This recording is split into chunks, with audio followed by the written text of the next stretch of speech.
Overall, my experience at Westminster, I would say, was positive. In terms of figuring out my direction, for me personally, it was mainly speaking to a lot of other students. I think also building a good relationship with your lecturers as well. During my final year project, I had a very close relationship with my supervisor. And I think simple things such as asking them, well, what did you do when you graduated or when you finished? And what are my options? Like, what is available to me? The more that you talk, the more that you're able to understand the different pathways that are available to you as a biomed student. I had a good experience at Westminster, I have to say. I was involved in sort of like an ambassador.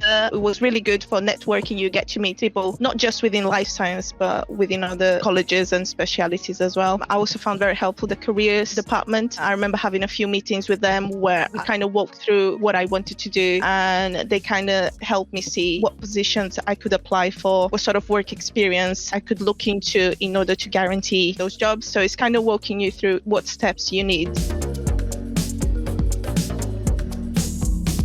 I was worried about everything. Because I graduated in 2020, I didn't feel confident enough to put myself in a position to actually apply for jobs. Are people still going to be hiring? Will I have the necessary experience? My actual experience, I would say I really focused on transferable skills because I did so much within the university. I did so much outside of the university. And I think employers were very understanding of the fact that our university experience was different because of COVID. But then again, okay, I could talk about resilience. I was resilient. I persevered. I was more creative in terms of thinking about how I am the ideal candidate to them. And I think that's what put me ahead of other people. I was on LinkedIn every day, like it was Instagram or TikTok. I was very heavy on LinkedIn. And the worst that people could say is no. And a no is not the end of the world. I think it's important to just put yourself out there, and it's one of the best ways for you to understand how to get into the profession that you want. After the undergraduate course, I didn't know what to do until third year. So during my first or second year, I thought that I wanted to have a patient-facing role. So wanted to work in a hospital, have that hands-on care for patients instead of working in a lab. But I didn't want to do medicine as well because it was a long 5-year course and it was going to be hectic. So I was really worried during my second year, during the COVID year, what to do. I was just doing my lectures, completing my assignments. During the third year, when I had that experience of the What's Next event, then I got to know about the Physician Associate program, and then I started researching on that program. You don't know how employers are going to perceive you because you don't have all the experience that they might want you to have. So I used all the experience that we had in the lab throughout my degree and just wrote a little bit about that can help me succeed in that road, how I know how to behave in a lab, I know how to be safe in a lab. I used everything I could from the practicals that you did in order to stand out and say, I know how to behave, which is basically what they want. They want you to be safe in a lab. They know that at that level, you're not going to go in and do everything, every task that you have to do in the lab. As long as you know how to behave, you know the importance of health and safety and quality in a lab, then they know that they can train you on everything else.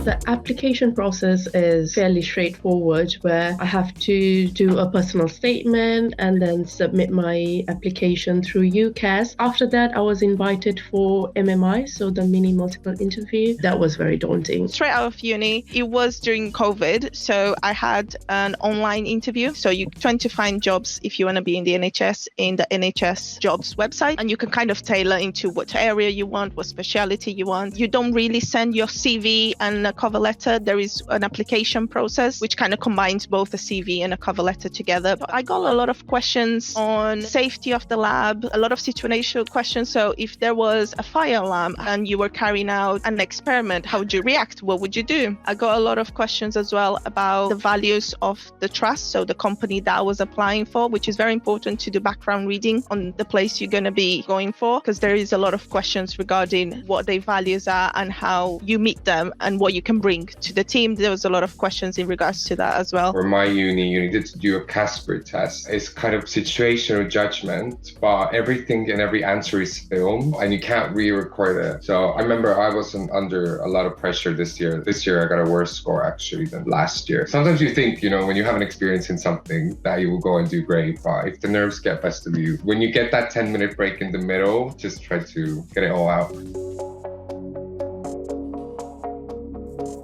I remember when I first started my job, I was like, oh my gosh. I remember a module or I remember a specific lecture where it was very much what I'm doing now. I feel like I did a lot of oral presentations throughout my time at Westminster, both in my undergrad and my master's. And that really helped because there are times where I do have to give presentations or present my work in science meetings each week of what I've done or the results that I've produced. In terms of specific skills, I would say communication is one. Doing those presentations, working in a lab, and treatment or coming up with a diagnosis, coming up with an answer of that whole lab procedure will make you critically think about what are the differentials. When we are seeing a patient, we are thinking about, what's been going on? What's the differential diagnosis? When I was in Westminster, when I was doing my thesis during my third year, I was doing a literature review and I had to evaluate the quality, the relevance of that data, and then critically think, how good it is. So yeah, I think critical thinking and working within a team. I will say that a lot of the assignments that you gave us in terms of writing presentations, that is very useful on the workplace, because a lot of times you will have to give presentations either to other peers or to new staff members. And then assignments working under pressure, as I was mentioning, is very helpful because you tend to be working on sort of a deadline because it's a clinical laboratory. So you are here for the patients. A lot of the things are time sensitive. So having that understanding that you need to complete something on a certain timeline was very helpful. I found that a lot of the information and content that we were given by Westminster has also helped me a lot on my practice, because a lot of the times in a clinical laboratory, you will be doing the technical work and you might forget why you're doing it on a certain way. And the moment you stop doing it that certain way, you are compromising the quality and therefore the result that the patient will receive. A very useful course that we did was the critical thinking. I feel like this is something that I think about daily. And every time I see something, I really question it from every angle, start to think about these things like, is there a negative aspect to this or is it only positives? And